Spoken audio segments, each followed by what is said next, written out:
کہ رونا دھونا کہ ہم اپنے گناہوں کو سوچتے بھی نہیں، حالانکہ گناہوں کو لکھنا چاہیے، سوچنا چاہیے اور اس پہ ندامت ہونی چاہیے، اور علیحدہ علیحدہ گناہوں کو سوچنا چاہیے کہ دماغ کے کیا کیا میرے خیالات گندے ہیں، آنکھوں کی کیا بد نظری، علیحدہ اس پر استغفار، کانوں سے غیبتیں سنی ہیں اس پر علیحدہ استغفار، زبان سے جو غیبتیں کی ہیں، چغلیاں کی ہیں، فضول باتیں کی ہیں، ان پر علیحدہ استغفار، اسی طرح ہاتھ پاؤں سے جو گناہ کیے، شرمگاہ سے گناہ کیے، ان سب پر علیحدہ علیحدہ استغفار ہوگا، پھر سچی سچی توبہ ہوگی، پھر ندامت ہوگی دل میں،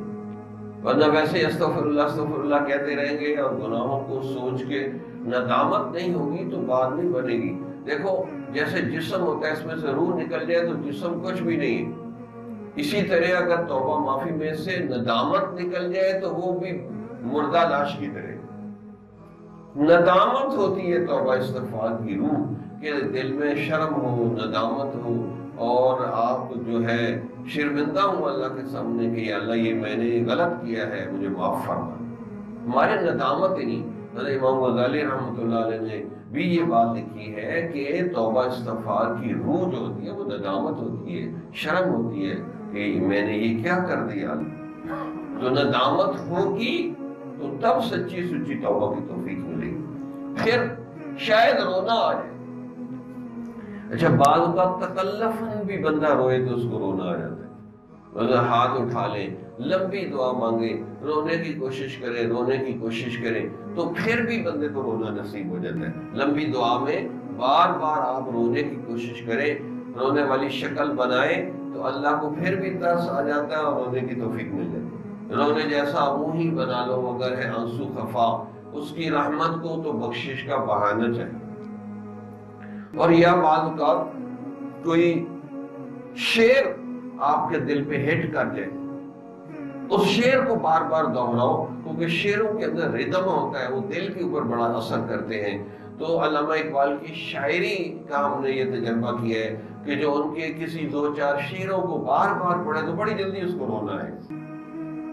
بڑی جلدی اس کو رونا آئے، تاکہ ہمیں رونا آئے۔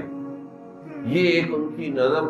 غزل ہے، اس کا ایک شعر مجھے بہت ہی پسند ہے، جب کوئی رونا چاہے تو میں اس کو سناتا ہوں۔ تو انہوں نے اس کو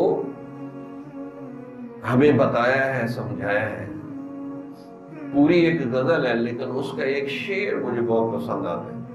وہ فرماتے ہیں نہ کہیں جہاں میں امان ملی، جو امان ملی تو کہاں ملی،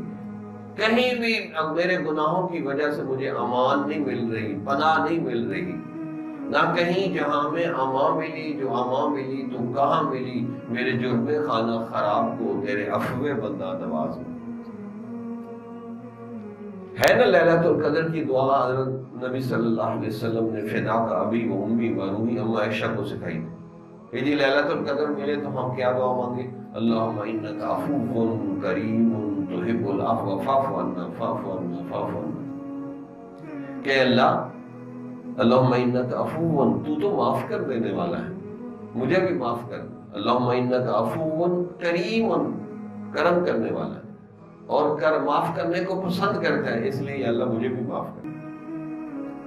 اللہم انک عفو کریم تحب العفو فاعف عنا فاعف عنا فاعف عنا۔ اب اس میں سے انہوں نے یہ شعر نکالا کہ نہ کہیں جہاں میں امان ملی، جو امان ملی تو کہاں ملی، میرے جرم خانہ خراب کو تیرے عفو بندہ نواز۔ جمال الوجود بذكر الإله وتصفو الحياة بنور هداه، جمال